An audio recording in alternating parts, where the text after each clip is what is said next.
Welcome to our deep dive. Today we're going to be focusing on self-discipline with Napoleon Hill as our guide. You've given us a pretty interesting mix of sources. Yeah, it's been fun. We've got YouTube videos that kind of summarize his work, Right. excerpts from his actual writing on discipline and willpower, Uh-huh. and even some stories about how he put his ideas into practice. All right. Definitely. Some really good anecdotes, yeah. So I'm excited to dig in. You know what's cool about Hill's work on this topic, at least from what I've seen, is it goes beyond just simple willpower. Absolutely. It's more about how all of these success principles are connected. Yeah, he gave us this whole blueprint, right, for how to build a successful life. And, the self-discipline is like the foundation of that. The bedrock. Yeah. The bedrock. Without it, all the other principles are like impossible to even really implement. Right. You can't even get to those. You think about focusing on your goals. Yeah. I mean, distractions are everywhere, right? Well, yeah, we all struggle with that. Overcoming procrastination. That takes a certain mental strength. Because Building good habits. I mean, being consistent is key, right? Exactly. And without self-discipline, it all kind of falls apart. So let's jump into some of the specifics that you pulled out from the sources. In one of the YouTube videos, it really highlighted this idea from Hill about mastering your tongue. Why do you think he put so much weight on that? Well, it's all about understanding the power that our words have, right? Yeah. Hill truly believed that careless words could really do damage. Like they can damage your relationships, create conflict, undermine opportunities. And so mastering your tongue really means carefully choosing your words. Speaking with intention. Yeah, making sure that what you say actually aligns with your goals and values. Right. And I remember that quote from Hill that you pulled out that I thought was really good. And I don't know if I'll get it exactly right, but it's something like, a careless word can kindle strife. A cruel word may wreck a life. Yeah. A timely word can level stress. And a loving word may heal and bless. That's it, yeah. That's a great one. It's such a great example of how he uses language to really convey these truths, In a way that we remember. Yeah, in a memorable way. He really understood how language can shape our thoughts and really influence our actions, not just for ourselves, but for those around us too. Now, this next one is an interesting one, and it may be a bit controversial, at least in today's world. The idea of transmutation. I got to admit, this one really got my attention when I was looking through the material. Can you explain a little bit about what Hill meant by this? Sure, yeah.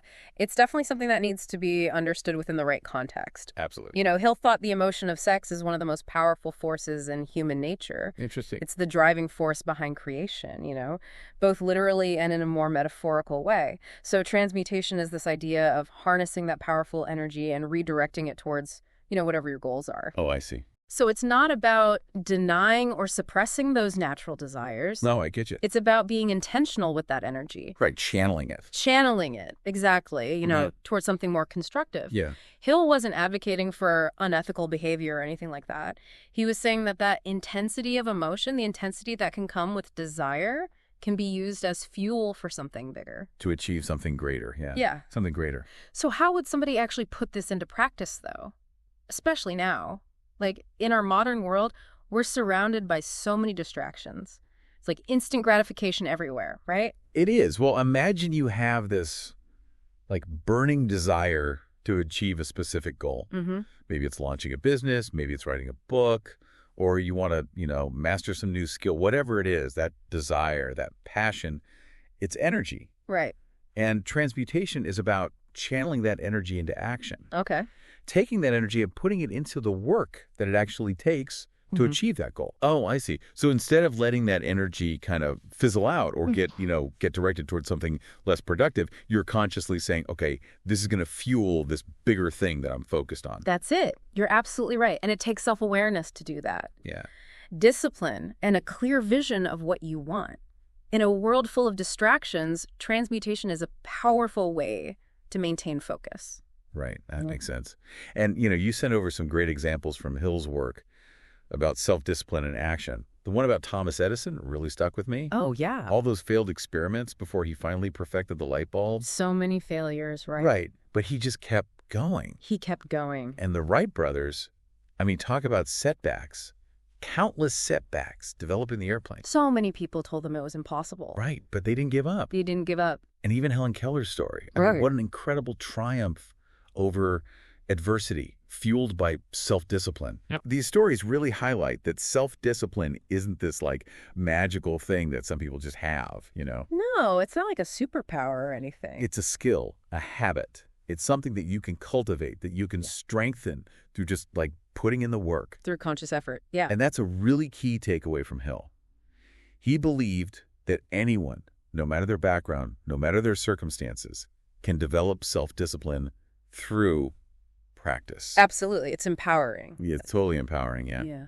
Now, I was reading through some of Hill's writings that you pulled out, and one thing that I found super interesting is his breakdown of these different departments of our minds, right? Mm-hmm. The ego, the emotions, reason, imagination, conscience, and memory. It's like he's giving us a map of our inner world. I think that's a great way to put it. Yeah. A map of the inner world. And a crucial part of self-discipline, he says, is understanding that we can actually manage these different departments. Yeah, that we're not just at the mercy of our emotions. We're not just reacting, right? Right. We're not just reacting. We have the power to choose our thoughts, to cultivate empowering beliefs, and then to direct our energy towards the things we want. But he also talks about how there are elements of the mind that we can't really control, right? Yeah, he does. Things like infinite intelligence or telepathy, things he talked about a lot. He did, yeah. But self-discipline helps us, he says, to adapt and kind of harmonize with these forces. That's right. So it's about mastering what we can control. Mm-hmm. And then that helps us navigate the unpredictable, the things we can't. Right. It gives us that solid foundation to move forward. So it's not just about like white knuckling it, you know? Like forcing yourself to do things you don't want to do. Right. It's not just about willpower. It's deeper than that. It's more about, understanding how everything works together. Yeah, this complex interplay. Yeah. And then using that understanding to create the life we want. Yeah, I think that's a great way to sum it up. Awesome. Okay, so where were we? Yeah, let's talk about those practical techniques. The techniques that Hill lays out for actually, strengthening self-discipline. These are kind of sprinkled throughout those excerpts and videos you gave me. Yeah. Give me the steps. Okay, well, one of his most famous ones is the definite purpose principle. He really stresses how important it is to have, like, a clear goal. Okay. A motivating force. So not just a vague idea. No, not at all. It has to be precise. It has to be clear. It's like, it's got to be your roadmap. Okay, yeah, I get that. Your destination. Without that clear objective, it's easy to get lost. Yeah, you just wander around, right? You wander, you lose motivation, you get sidetracked. Yeah, it's like if you don't put a destination in your GPS, you're just driving around. Right, exactly. And Hill believed this definite purpose, it can't just be anything. It has to be something that really excites you, something that gets you fired up, something that fuels your determination. Makes sense. So how do you go about even figuring that out? Well, he suggests taking some real time to think about yourself. Okay. Reflect on your values. What are you passionate about? What are your aspirations? Ask yourself the big questions. All right. What do I really want to achieve in life? Yeah. What legacy do I want to leave behind? Oh, that's a good one, yeah. What brings me joy? What brings me fulfillment? These are the questions you got to ask yourself. Yeah, that makes sense. So it's like connecting with those core values and really identifying what matters. Yeah, exactly. And once you've done that, once you've identified it, write it down. Okay. Make it real. Tangible. And then review it. Look at it often. Keep it top of mind. Gotcha. Yeah. Okay, that makes sense. So what else? What are some other things Hill recommends for strengthening self-discipline? Practice self-control. This is about consciously choosing to resist those temptations. Resist the impulses that lead you away from your goals. Right, yeah. This is where it gets real, right? Yeah, exactly. It's one thing to have this big, awesome goal. It's another thing to actually get there. To do it, yeah. Yeah, to make the choices every day. Self-control is that muscle that keeps you in the game. I like that, the muscle, yeah. It keeps you focused, even when things get tough or you're tempted to quit. So how do you, work that muscle out? Do you have any tips for that? Well, Hill says, start small, set achievable goals. Okay, yeah. For practicing self-control just in certain areas of your life. Makes sense. Maybe you resist that extra piece of cake. Yeah. You get up 15 minutes earlier every morning, or you work on one task for a certain amount of time and you don't look at your phone. Right. Just small stuff like that. So it's about those small wins. Small wins, yeah. Building momentum, proving to yourself that you're capable. Yeah, you can do it. Yeah, and as you get those wins, your confidence grows, your self-control muscle, it literally gets stronger. So it's kind of like a positive feedback loop? It is, and you start to believe in yourself more. Right. It's like training a muscle, right? Yeah. You start with lighter weights, you work up to the heavier stuff. Like that, exactly. You celebrate the little milestones along the way. Nice. What else? Well, another thing Hill was big on is accountability. Okay. Having people around you, people who, keep you accountable, people who are going to support you. It makes a big difference. Like a workout buddy. It's a perfect analogy, yeah. Someone to cheer you on, someone to make sure you don't skip leg day. Yeah, exactly. So find a mentor, find a coach. Okay. Or maybe even a group of like-minded people. Yeah. People who can be there for you, who can offer support, encouragement. Right. People who believe in you. Yeah, and they're going to challenge you, too, when you need to be challenged. So they'll call you out when you're slacking off. When you're slacking off, yeah. Okay, yeah. I like that. That makes sense. Now, this next concept, this can be tough, especially now, right? Mm-hmm. In our I want it now culture. It's tough. But delaying gratification. I know Hill had a lot to say about this. He did. He saw it as a hallmark of self-discipline, being able to resist those short-term pleasures that can get in the way of the big goals. Yeah, I get that. It's about making choices that line up with your future self. Yeah, so like even if it means being a little uncomfortable now. Yeah, sacrificing a little now for something better later. It's like investing in your future. Okay, that's good. Yeah. How do you get better at that? At delaying gratification? Well, he says, practice mindfulness. Okay. Become more aware of your urges, your impulses. Consciously choose to put them off. I see. So it's like instead of checking your phone every 2 minutes, you set specific times. Exactly. And then you stick to those times. You're creating these boundaries, these structures that keep you moving toward your long-term goals. So you're not just like giving in to every little whim. Exactly. And that's where the real freedom comes from. Yeah, that's interesting. Okay, so life is not always, sunshine and rainbows, right? We're going to face setbacks. We all do. We're going to face challenges. Yeah. So Hill talks about this idea of resilience. Oh, absolutely. How does that play into self-discipline? Hill saw resilience as being so crucial. The ability to bounce back from those tough times. Yeah. So it's not just about like powering through, No, pretending everything is fine. not at all. You have to acknowledge that those setbacks are going to happen, Right. but they don't have to define you. Cool. So you have to be mentally tough, be emotionally tough. Look at those challenges as like opportunities. Okay. Opportunities to learn, opportunities to grow. Mm-hmm. And then you come back even stronger. Yeah, I see that. It's that bounce back. It's learning from your experiences. And it makes you stronger in the end. It does. And Hill believed you build resilience by living, by facing those challenges head on. And then you build confidence knowing that, hey, I can handle anything. Right. So it's not about avoiding the tough stuff. No, it's about leaning into it. Yeah. That's where you build strength. That's where you build resilience. Awesome. One thing I see popping up again and again with Hill is this idea of thought, the power of thought. He really believed that our thoughts have a huge impact on our reality, A right? huge impact. He always talked about the mind being like a garden. Oh, I like that. We choose what we plant in it. Are we planting seeds of negativity, Yeah. seeds of doubt, or are we planting seeds of hope, positivity, belief? Oh, I like that. So it's like we're the architects of our own mental landscape. We are. And in every moment, we get to decide what we're going to focus on, what we're going to believe, and then how we respond to the things that happen to us. Yeah, it's deeper than just like positive thinking. It's deeper than that. Yeah, it's about awareness. Being aware of your thoughts. And then choosing to focus on the thoughts that actually empower you. Yeah. The thoughts that help you get where you want to go. Right. Those thoughts are going to help you reach your goals. Okay. So Hill also talks about mastering our emotions, right? He does. And especially those negative emotions. Fear, anger, jealousy, things like that. The things that can just really sabotage us. They can really hold us back. He saw them as destructive forces, and they really can be. They can undermine your confidence. Right. They can make you see things in a way that's not really true. And then they can even stop you from taking action altogether. Yeah, that makes sense. Yeah. But he wasn't saying that we should just ignore these emotions. Right? No, he acknowledged they're a natural part of who we are. Yeah. He just encouraged people to pay attention to them, to be aware of what triggers them. Okay. And then figure out how to manage them effectively. So it's not about like pretending you don't feel them. No. It's about like Learning to ride the waves. Ride the wave, exactly. He thought of emotions like these powerful currents, right? Oh, yeah. They can either carry us towards our goals or they can pull us away. I like that, yeah. And self-discipline, it helps you navigate those currents. It helps you direct your energy in a good way. So you're in control. Yeah, you're in control. Right. It all comes back to that awareness. Yeah, awareness of what's going on inside. And then knowing that you have options. You have the power to choose how you respond. And that's where self-discipline really comes in. Well, that's great, yeah. It gives you the tools you need. So we've talked a lot about the mind, but what about the body?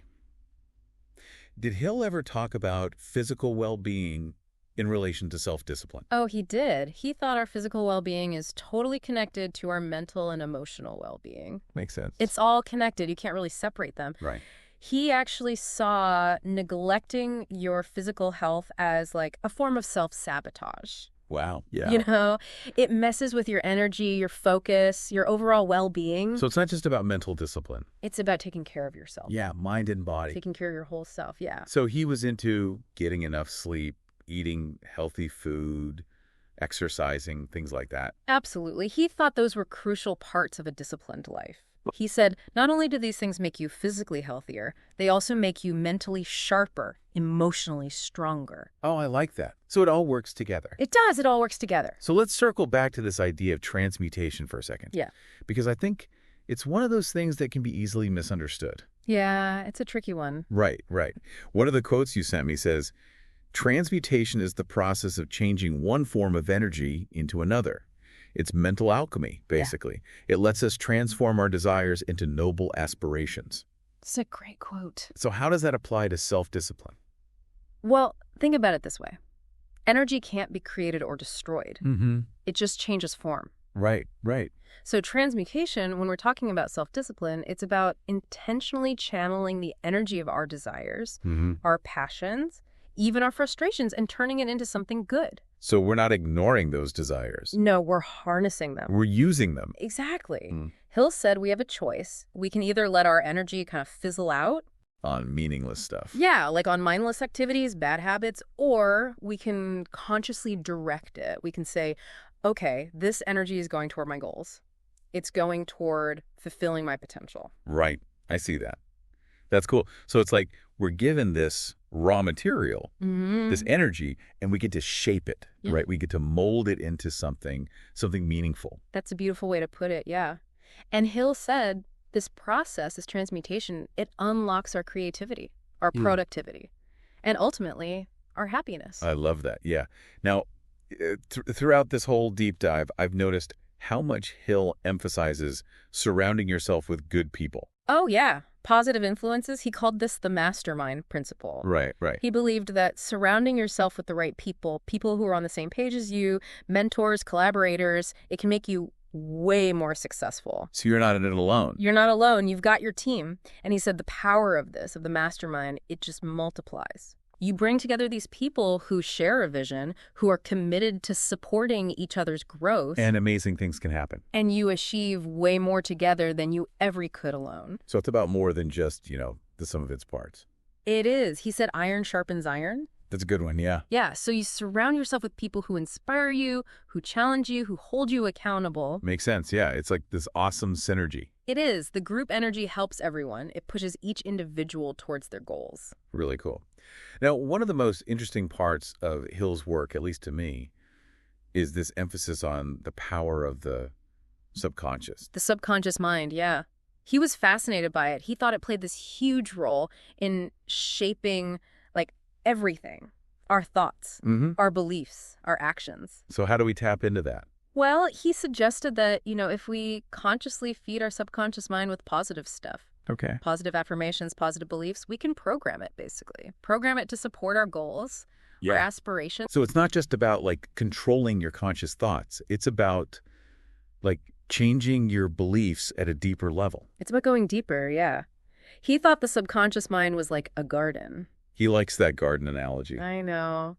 But it's true. The thoughts and beliefs you plant, they're going to grow. They're going to have an impact on your life. So he told his readers to pay attention to what they're saying to themselves, challenge those limiting beliefs. and replace those negative thoughts with positive affirmations. Oh, that's good. It's all about creating a mental environment, that's conducive to growth and success. You're nurturing the seeds of positivity. You're nurturing that belief in yourself. Right, you're creating the right conditions for everything to flourish. That's it. He said our subconscious mind is powerful. It can help us on our journey, but we have to cultivate it. Okay. We have to point it in the right direction. So again, it's not just about controlling your conscious thoughts. It's deeper than that. It's about aligning your beliefs, your deep beliefs, with the things that you want. Exactly, yeah. Now, I'm curious about this. We're talking about all this stuff about self-discipline. Mm-hmm.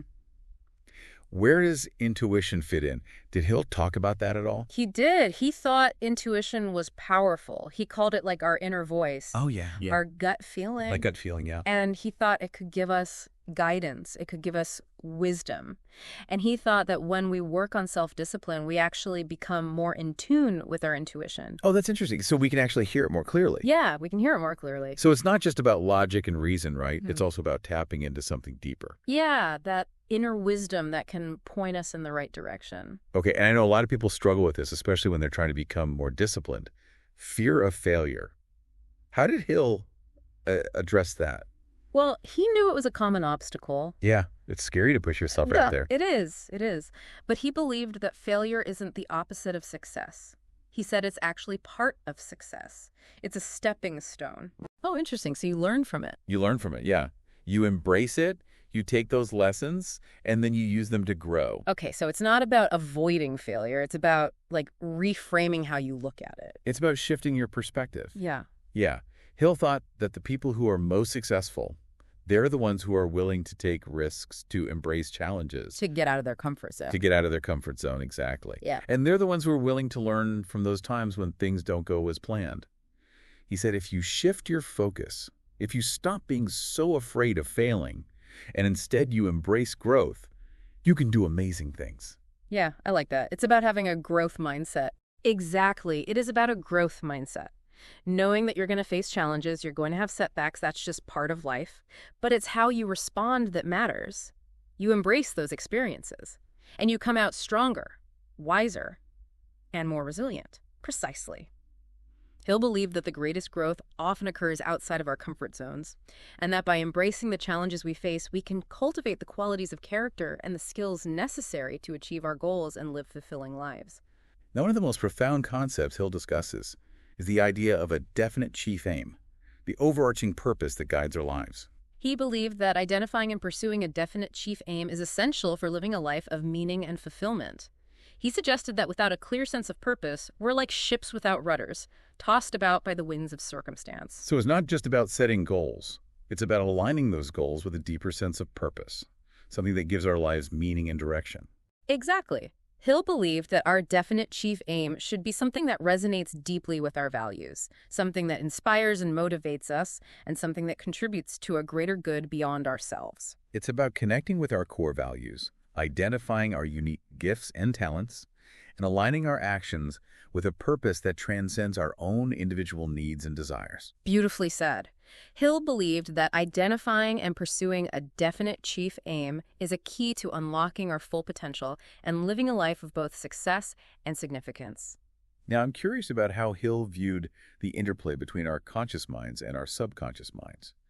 Did he believe they worked in harmony or sometimes in conflict? Hill believed that our conscious and subconscious minds are constantly interacting, influencing each other in profound ways. He suggested that the conscious mind is like the captain of a ship, setting the course and making decisions, while the subconscious mind is like the crew, carrying out those orders and navigating the journey. So it's about aligning the captain and the crew, ensuring that both are working towards the same destination. Exactly. Hill believed that many of our challenges and setbacks stem from a misalignment between our conscious desires and our subconscious beliefs. For example, we might consciously desire success, but if our subconscious mind is filled with limiting beliefs about our abilities, we're likely to sabotage our efforts. So it's not enough to just set goals and make plans.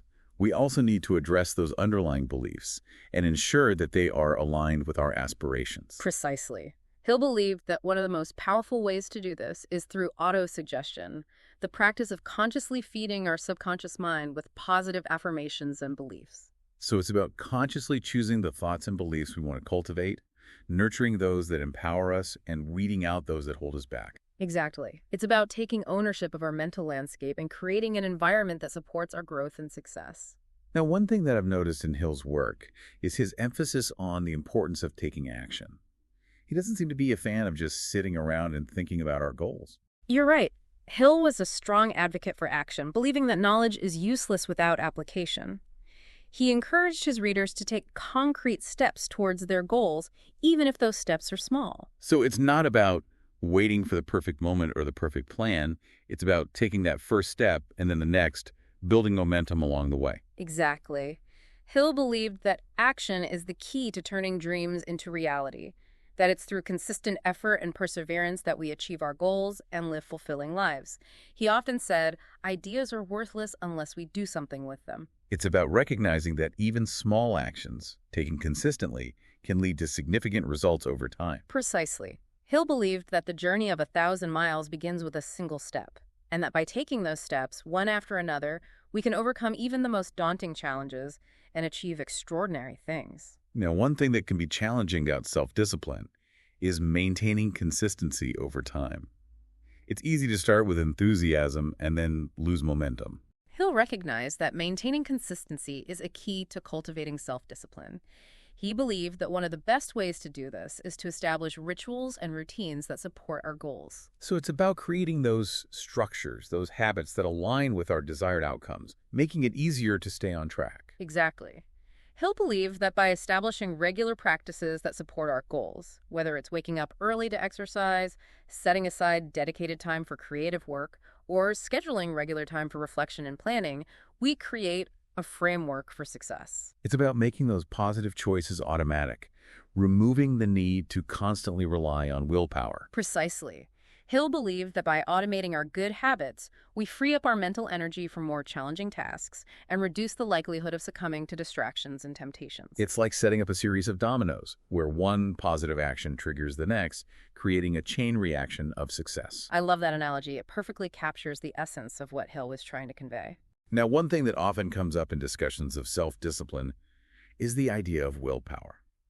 How did Hill view willpower? Did he believe it was a finite resource that could be depleted? Hill acknowledged that willpower is a valuable resource, but also recognized its limitations. He believed that willpower, like a muscle, can become fatigued with overuse. He suggested that one of the keys to cultivating self-discipline is to minimize the demands on our willpower by automating our good habits, minimizing distractions, and setting realistic goals. So it's not about constantly relying on willpower to force ourselves to do things we don't want to do. It's about setting up our environment and routines in a way that supports our goals and minimizes the need for willpower. Exactly. Hill believed that by strategically managing our willpower, we can conserve this precious resource for the most challenging tasks and avoid the pitfalls of willpower depletion. It's about working smarter, not harder, leveraging our environment, routines, and habits to support our goals and reduce the strain on our willpower. Precisely. Hill believed that by understanding the nature of willpower and using it strategically, we can maximize our effectiveness and achieve lasting success. Now, one thing that I've always found fascinating about Hill's work is his emphasis on the importance of service to others. He seemed to believe that true success goes beyond personal achievement and encompasses making a positive impact on the world. You're absolutely right. Hill believed that service to others is an integral part of a fulfilling life, and that true success involves using our talents and abilities to make a difference in the lives of others. He encouraged his readers to find ways to contribute to their communities, to help those in need, and to leave the world a better place than they found it. So it's not just about acquiring wealth or achieving personal recognition. It's about using our success to uplift others and create a more positive and just world. Exactly. Hill believed that service to others is not only a moral imperative, but also a source of deep fulfillment and happiness. He suggested that by focusing on how we can contribute to the well-being of others, we expand our sense of purpose, cultivate gratitude, and experience a deeper sense of connection and belonging. It's about recognizing that we are all interconnected, that our actions have ripple effects, and that by contributing to the well-being of others, we create a more positive and fulfilling world for everyone. Beautifully said. Hill believed that service to others is not just a nice to have, it's an essential ingredient for living a meaningful and successful life. All right, so we've been through a lot with Napoleon Hill and his ideas about self-discipline. We have. Mastering our thoughts, emotions, setting goals, bouncing back from setbacks, it's all connected, right? It is. It is. But before we finish up, I want to kind of like zoom out for a second. What are the key takeaways here? What are the things our listeners can like grab onto and start using right away? Okay, good question. I think the biggest one is this. Self-discipline, it's not something you're born with. It's not like some people have it, some people don't. It's a skill. You can develop it. It just takes practice, effort. So it's okay if you mess up. It's okay to mess up. It's about getting better, little by little. Yeah, I like that. What else? Another one is, it's not about being miserable. You know, self-discipline doesn't mean you can't enjoy yourself. Right. It's about making choices that fit with what you want in life, with your values, your goals. It's about being in control. Exactly. You're free to choose the life you want to live. You're not like a slave to your impulses or your circumstances. Yeah, that's good. Anything else? One more. Self-discipline isn't just about like winning trophies, you know? Oh, yeah.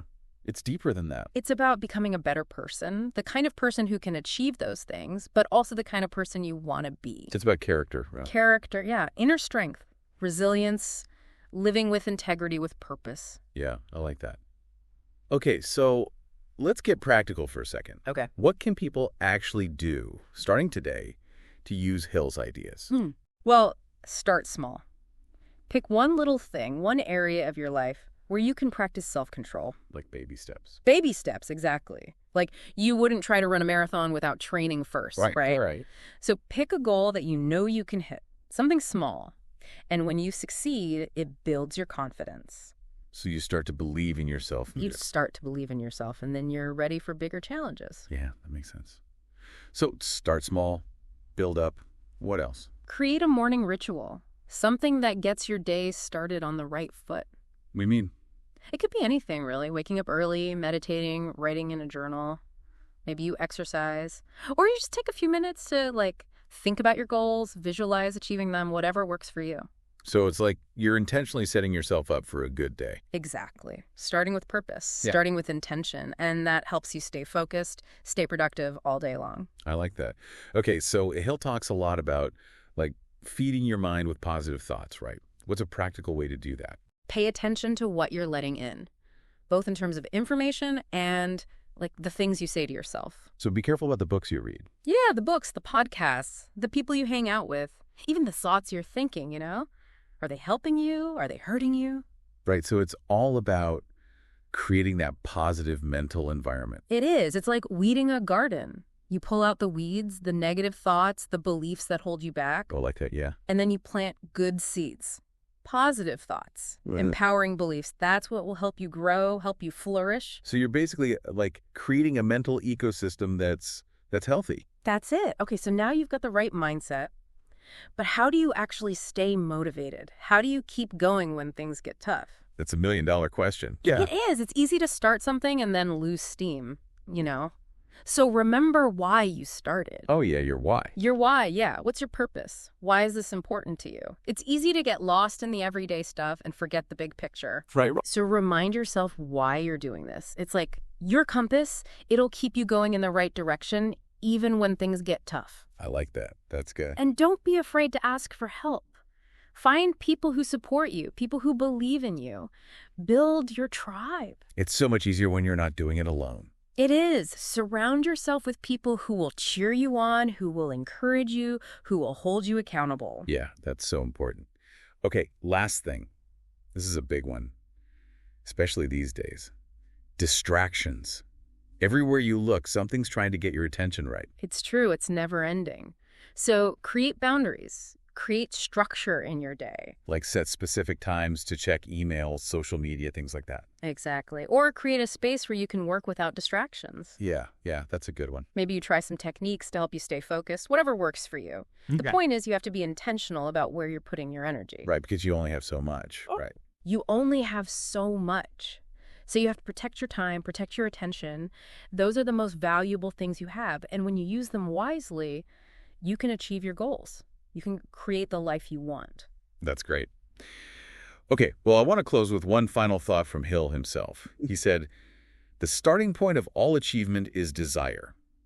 If you intensely desire something, you will be willing to make the sacrifices necessary to achieve it. That's so true. It's about passion, right? That fire in your belly. Yeah. Self-discipline, it's not just about willpower. It's about wanting it bad enough. Yeah. Bad enough to put in the work. Exactly. And remember what Hill said, the ladder of success is never crowded at the top. It might be tough, this whole self-discipline thing. Yeah, it's not easy. But the payoff, the rewards are incredible. Totally worth it. Totally worth it. Well, this has been fantastic. Thanks for breaking it all down for us. My pleasure. Always happy to talk about Hill. And to our listeners, thanks for joining us on this deep dive. We hope you got something out of it, something that inspires you to grow, to learn, to become the best version of yourself. And until next time, keep striving, keep growing, keep believing in yourself. We'll see you soon.